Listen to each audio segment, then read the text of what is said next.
Oke, Vario Lover, saya mau mengulas tentang pemakaian Vario All New 125. Motor ini saya beli pada tanggal 27 September 2018. Waktu itu tepat peristiwa gempa di Palu ya. Saya beli motor ini seharga 21 juta pas di daerah Tangerang. Selama pemakaian motor ini tidak ada kendala sama sekali, dan bahkan motor ini sejak saya beli sampai sekarang ini tidak pernah sekalipun ke bengkel atau tidak pernah menggunakan kupon gratisnya bengkel Honda. Jadi yang saya lakukan hanya ganti oli ya, beberapa kali ganti oli. Saya ganti oli antara 2000 sampai 2500 km. Dan businya juga sampai sekarang ini, sampai video ini saya buat, juga belum saya ganti ya, masih busi bawaan dari motor Vario All New ini ya. Kalau dari sisi performa, motor ini memang tarikannya lebih enak ya dibanding dengan Vario yang sebelumnya ya, walaupun sama-sama 125. Dan kenapa saya pilih yang 125? Dikarenakan saya memilih ini biar lebih efisien ya, lebih irit ya dibanding 150, dan penggunanya juga untuk harian, bukan untuk performa ya. Jadi saya lebih ngejar ke arah efisiensi ya, biar lebih irit ya. Perbedaan tenaganya juga tidak terlalu jauh dengan Vario 150. Makanya saya tetap ambil yang 125. Dan yang versi 125 juga, yang model merah glossy seperti ini juga tidak ada di Vario 150. Itu juga salah satunya yang membuat saya akhirnya memilih motor Vario yang 125 ini. Pada saat pemakaian bulan ketiga, ternyata motor ini mengeluarkan bunyi-bunyi yang nggak enak di kuping, nggak enak didengar. Setelah saya dengarkan, itu mirip seperti mesin ya, mesin yang sudah rusak ya, bunyinya klotok-klotok-klotok, itu dari daerah sini ya. Saya pikir motor ini mesinnya kena stang sehernya, tapi akhirnya saya sempat browsing-browsing, ada juga yang mengalami masalah itu dan bilangnya itu dikarenakan CVT-nya atau balancing CVT-nya ya, pelor atau pemberat apa nggak tahu lah, balancer CVT-nya yang bunyi. Akhirnya saya tidak ke bengkel ya, saya biarkan saja bunyi kasar itu sampai akhirnya sekitar 2 bulan kemudian bunyi itu hilang sama sekali, dan mesin motor ini terdengar sangat halus sampai saya buat video ini ya. Jadi masih halus sekali mesinnya, suara mesinnya, dan tidak ada masalah ya. Bannya juga sudah gundul sekali ya. Ini dari baru, saya belum pernah ganti ya, sudah sangat gundul. Air radiator juga belum pernah saya kuras ya. Semua aki juga belum pernah saya ganti ya. Ini berarti udah masuk tahun kedua ya, persis tahun kedua nih saya pakai motor ini. Saya pakai harian, tapi saya mengalami peristiwa kecelakaan ya, dimana waktu itu saya tabrakan di persimpangan dengan Vario juga, yang membuat kaca mika ini pecah ya. Ini nih bekas tabrakannya masih kelihatan ya, somplak di sini dan bagian sini. Dan akhirnya untuk membeli lampu set seperti ini sangat mahalnya, di atas 1 juta ya kalau untuk yang orisinalnya.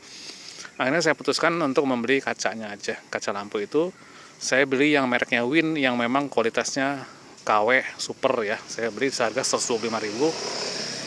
Saya bongkar sendiri dan saya pasang sendiri, saya sealer sendiri, dan akhirnya mulus lagi ya di motor, walaupun ini tidak bisa saya kembalikan ke kondisi yang normal ya. Jadi di motor ini halus, mulus lagi ya, nggak ada kendala sama sekali. Dan bensinnya juga saya sering gonta-ganti ya. antara Pertalite dan Pertamax ya. Saya merasakan sih kalau Pertamax lebih enak sih tarikannya ya dibanding dengan Pertalite, walaupun kelihatannya kok sama-sama aja ya. Daya tempuhnya masih bisa antara 1 liter 40 kilo sampai 1 liter 45 kilo ya, tergantung pemakaian ya. Kalau sering kena macet ya 140 ya, tapi kalau jalannya lancar bisa sampai 1 liter 45 sampai 1 liter 47 kilo, lumayan enak ya. Dan handle-handlenya juga masih normal semua, masih berfungsi sesuai dengan fungsinya ya. Kemudian untuk rem belakang juga yang tadinya saya pikir suka bermasalah switch remnya, ternyata di Vario yang baru ini mungkin saya dapatnya yang agak bagusan ya. Jadi lampu remnya switch remnya tidak bermasalah ya, sesuai dengan handle-handle yang kita operasikan seperti ini ya. Jadi overall ini Vario All New 125 ini tahun 2018 bagi saya sangat memuaskan ya. Satu-satunya kekurangan yang saya keluhkan sampai saat ini adalah komstirnya ya. Komstirnya tuh suka bunyi geladak-luduk kalau di jalanan-jalanan seperti itu ya. Itu bunyi geladak-luduk. Udah berapa kali di set dan dikencangkan, ternyata masih bunyi juga ya. Saya nggak tahu tuh Honda bikinnya gimana sih, bikin komstirnya kok kurang mantap gitu ya. Saya nggak tahu, udah sering kali saya betulkan, akhirnya bunyi. Kalau saya rem pasti bunyi letak ya, seperti suara ketukan gitu ya, letak gitu. Tapi walaupun begitu nggak ada masalah sih sebetulnya, cuman suara-suaranya itu juga bisa mengganggu buat kita juga. Lama-lama saya terbiasa, saya biarkan saja sampai sekarang. Dan jarak tempuhnya saya sudah sampai 12.800. Sebetulnya sih saya pakai motor ini nggak terlalu jauh-jauh sih. Kadang-kadang aja saya pakai agak jauh sampai 40 kilo. Kadang pernah juga sampai satu harian saya pakai motor ini 80 kilo. Ya, rata-rata sih sehari motor ini jalan pendek-pendek ya, 10 sampai 20 kilo rata-rata satu hari ya. Jadi overall sih sebetulnya dari sisi positif dan negatifnya ya, dari kelebihan dan kekurangannya, banyak kelebihannya sih. Kalau kekurangannya itu komstirnya ya, nggak enak, beledak-beledak gitu ya. Terus lampu remnya juga kadang-kadang ada yang error ya, yang kadang-kadang nyala sendiri. Tapi ini untungnya tidak ada. Jadi satu-satunya keluhan motor ini yang sampai sekarang saya sangat sesalkan, komstirnya yang bunyi ya. Kalau kita rem letak gitu, jadi kayak kurang enak, kurang nyaman bawa motor ini. Dan ini saya pernah bikin ini ya, lighter permanen ya. Orang-orang pada nggak percaya ini lighter permanen. Jadi kalau saya coba ngecas HP dalam keadaan tercolok ya, dan posisi seperti ini, walaupun kunci kotak kita matiin, itu akan ngecas terus. Saya tinggal sampai pagi, ternyata aki tidak soak ya. Karena kenapa sebabnya? Karena chargernya itu akan memutus arus saat HP-nya penuh. Jadi itu termasuk charger yang smart ya. Jadi saya pilih charger yang memang sudah kompatibel dengan quick charge ya. Jadi quick charge itu bisa memerintahkan saat HP penuh stop charging. Jadi artinya tidak ada arus yang keluar dari aki motor ini. Jadi saya, walaupun saya lupa cabut HP ya, itu tidak akan menguras motor ini. Saya tidak pernah ada kejadian kasus aki soak gara-gara cas HP ini ya.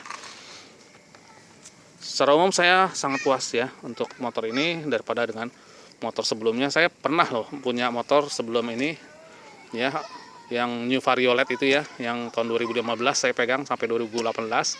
Akhirnya saya jual, saya ganti ini ya. Oke, jadi sementara itu dulu review dari saya pemakaian selama tepat 2 tahun ini. Ini memang benar-benar layak untuk dibeli. Motor ini memang bagus ya, benar-benar irit dan bisa diandalkan untuk harian. Oke, sampai jumpa lagi. Jangan lupa subscribe. Salam Vario Lover.